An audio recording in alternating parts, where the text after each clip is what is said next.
Well, I told you we were done with Gideon, but then we have to go back and talk about some more stuff. Have you ever been in a situation where winning was actually losing? Sometimes in situations where losing actually ends up being winning. Well, jump on in. Let's talk about it because I think you'll find it helpful. We'll see you in there. Welcome to the Equipped Disciple channel. My name is Rick McClatchy. I will be your host.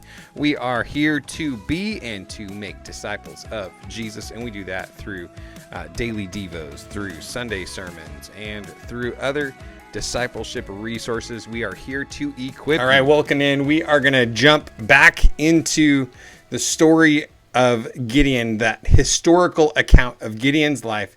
We're going to talk about when winning is losing. You know, have you ever been in that situation where you crushed it, you did exactly what you were aiming for, and it ended up kind of being a losing thing for you for one reason or another? Now, a lot of times God knows what we need. God knows what we don't need. God a lot of times protects us from ourselves. Sometimes you wonder, how did that go the way that it went? How did I lose that thing? How did I fail at that thing?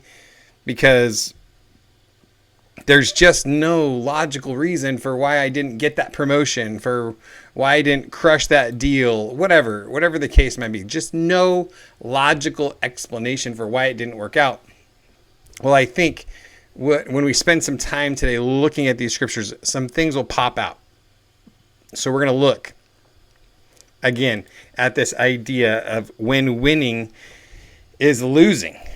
So let's go ahead and jump right in. So we're going to jump back in. This is still Judges chapter 8. So it says, Zebah and Zalmunna fled, and he pursued them. He captured these two kings of Midian and routed the entire army. Gideon, son of Joash, returned from the battle by the ascent of Hears. Now just remember, we want to put it all into context, that he had an army of 32,000 people, and God whittled them down to 10,000. And then he whittled them down yet again all the way down to 300 to get into a numbers game that was ridiculous. Essentially, like, there's no possible way, Gideon, that you can take credit for this victory because I have made the odds so far not in your favor. So we see that God had a lot of success with that to a certain extent, and yet there's just these little creepings in of ego, of pride, etc., which totally not logical. And I think it's a great point for us to remember how not logical pride is, how not logical those emotions, those feelings can be, because they can be so dastardly, so tricky, just sneaking in on you and kind of taking control. So Gideon, son of Joash, returned from battle by the ascent of Hears. He captured a youth from the men of Succoth and interrogated him, and the youth wrote down for him the names of the 77 leaders and the elders of Succoth. And so the next one, it says, then he went to the men of Succoth and said, here are Zebah and Zalmunna, because when they had asked for bread on their way through, the people, the men of Succoth, they said, hey, do you have them captured yet? Like, have you completely subdued the Midianites? And the answer to the question was an absolute no. And so they're like, bro, if we partner with you, if we feed you, if we strengthen you, and you go and lose, we're going to be on some bad lists we don't want to be on. Plus, they keep stealing our food, so we don't really want to give you our food. Okay? So, I mean, the men of Succoth had some fairly legitimate reasons why they were, probably wanting to say no. And so, but Gideon was not too down with it, And so he comes back. He comes back pretty upset, and he says, here are Zebah and Zalmunna, like you said, if I had them. And so you taunted me about them, saying, are Zebah and Zalmunna now in your power, that we should give you bread to your exhausted men? Like, kind of, at least that is the way that Gideon interpreted it.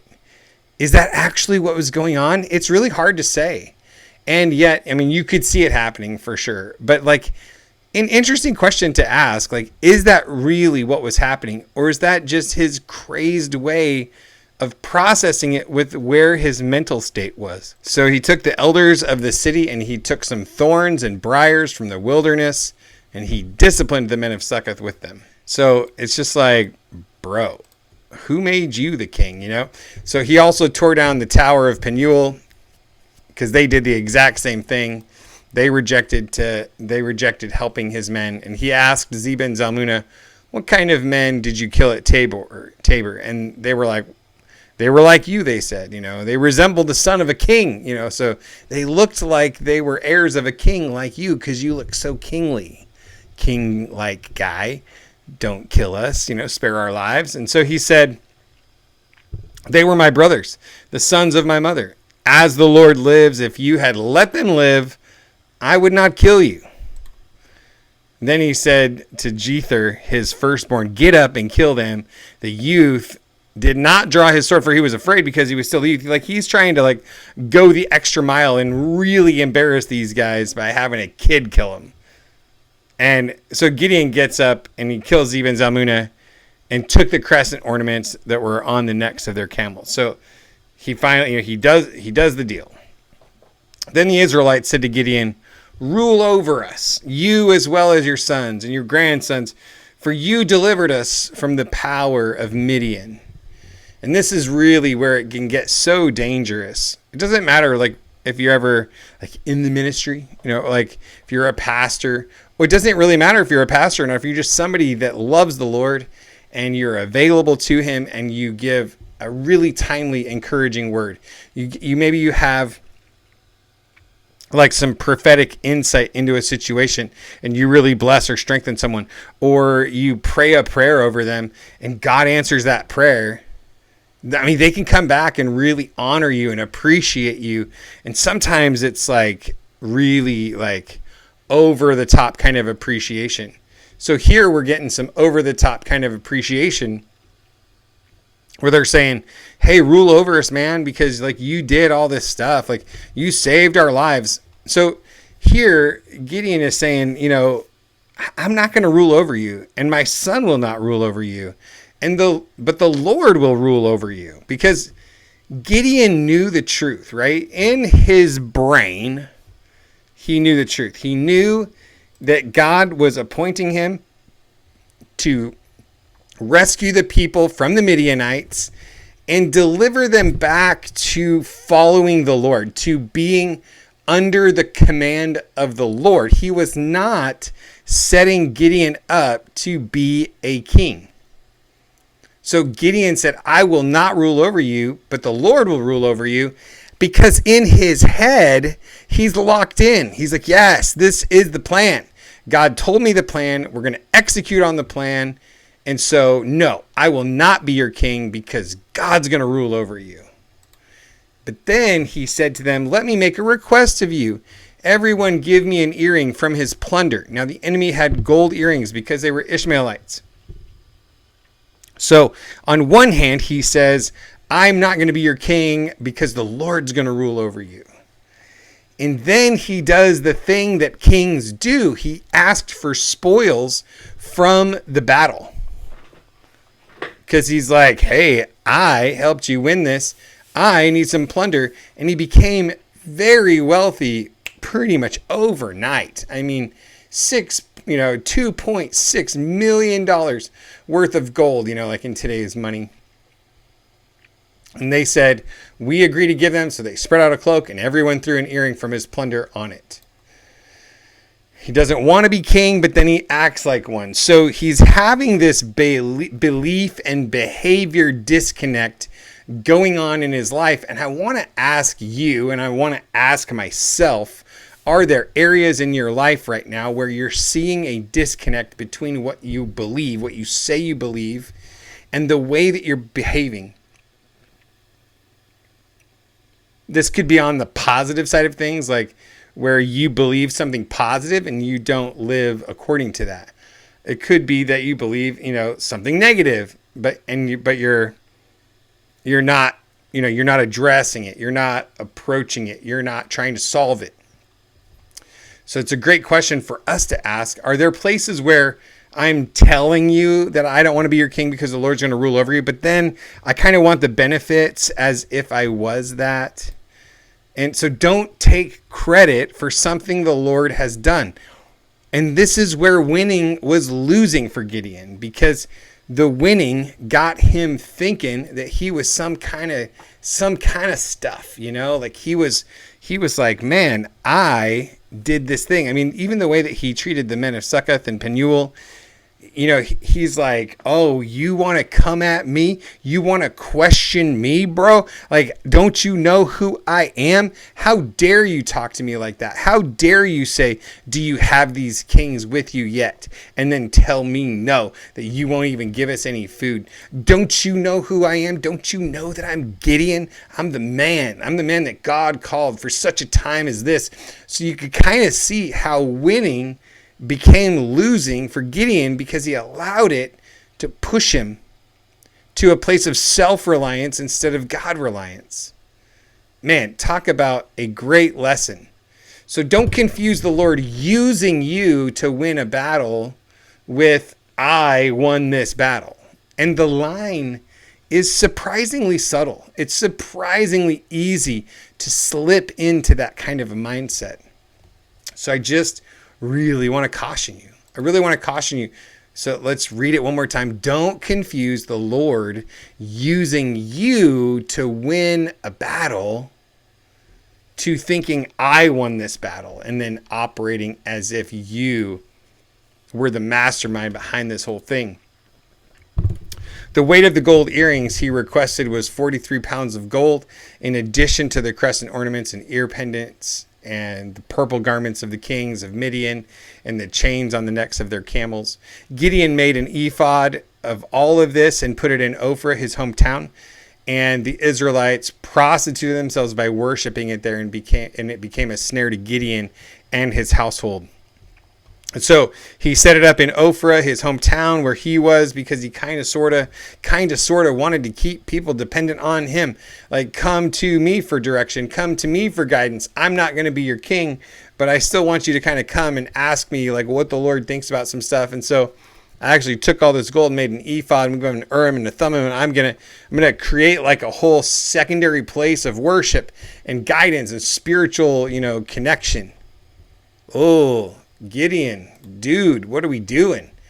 And so Midian was subdued before the Israelites, and they were no longer a threat. And the land had peace for 40 years during the days of Gideon. Jerubbaal, that is Gideon, son of Joash, went back to live at his house, and Gideon had 70 sons, his own offspring, because he had many wives. And we already talked about this, where he had too many wives and too much money, right? So he fell for the girls and the gold and the glory. Like, he wanted the glory, he fell for the girls, and he fell for the gold. And so it's the 3 G's. They're the 3 G's that'll take you down, right? And so he wanted to keep people needing to come to him for help and leadership and guidance. So his concubine was in Shechem, also bore him a son, and he named him Abimelech. And Abimelech actually means my father is king, kind of a thing. Like, that's basically the loose meaning of his name. So even in what he named his kid, he's having a little bit of an identity crisis, y'all. He's like, no, I'm not going to be your king, but I'm going to name my son, his father is king. And I'm going to take spoils from the battle like a king would. And I'm going to marry lots of women like a king would. And I'm going to, whatever, all that stuff. So then Gideon, son of Joash, died at a good old age and was buried in the tomb of his father Joash in Ophrah of the Abiezrites. When Gideon died, the Israelites turned and prostituted themselves by worshiping the Baals and made Baal-berith their god. And it is just so tragic that they ended up going after this god. The Israelites did not remember the Lord their God, who rescued them from the hand of the enemies around them. They did not show kindness to the house of Jerubbaal, that is Gideon, for all the good that he had done for Israel. The Israelites did not remember the Lord their God. They did not remember the ways and the blessings of God from the past, and they forgot. And so it causes them to forget who God is and what he is about. So let's look at this from Isaiah chapter 1, verse 25 and 26. It says, I will turn my hand against you and will burn away your dross completely. I will remove all of your impurities, and I will restore your judges to what they were at first, your advisors to what they were at the start. And afterward, you will be called the righteous city, a faithful town.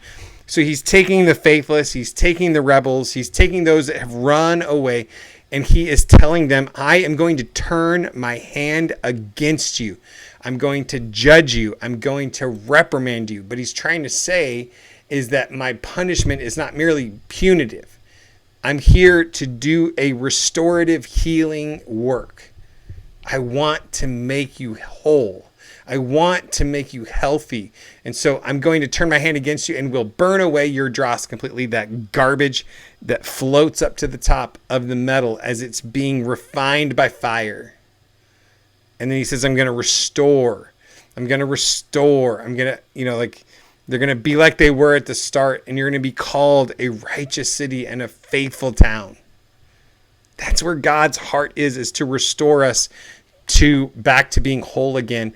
And sometimes, even though the road can be a little bit painful, and that's where the people in the book of Judges were having a hard time because they did not remember the Lord their God who had rescued them from the hand of the enemies around them. So let's be rememberers. Let's remember when winning is actually losing. Let's not take credit for something the Lord has done. Let us not think that God using you to win a victory is the same as I won that victory. Let's say no to pride. Let's say yes to humility. Let's say yes to giving the trophies to God because he's the one that deserves all the honor and all the glory. And let's stay humble because God gives grace to the humble, but he resists the proud. I don't want to be resisted by God. Can I get an amen in the comments on that one right there? So God bless you. Have a great day, and I will see you tomorrow. Hey, if you're getting value out of these videos, if you could just make sure you hit the like button, maybe subscribe to the channel. YouTube is suggesting a video right about here for you to check out. So go ahead and check out the next video.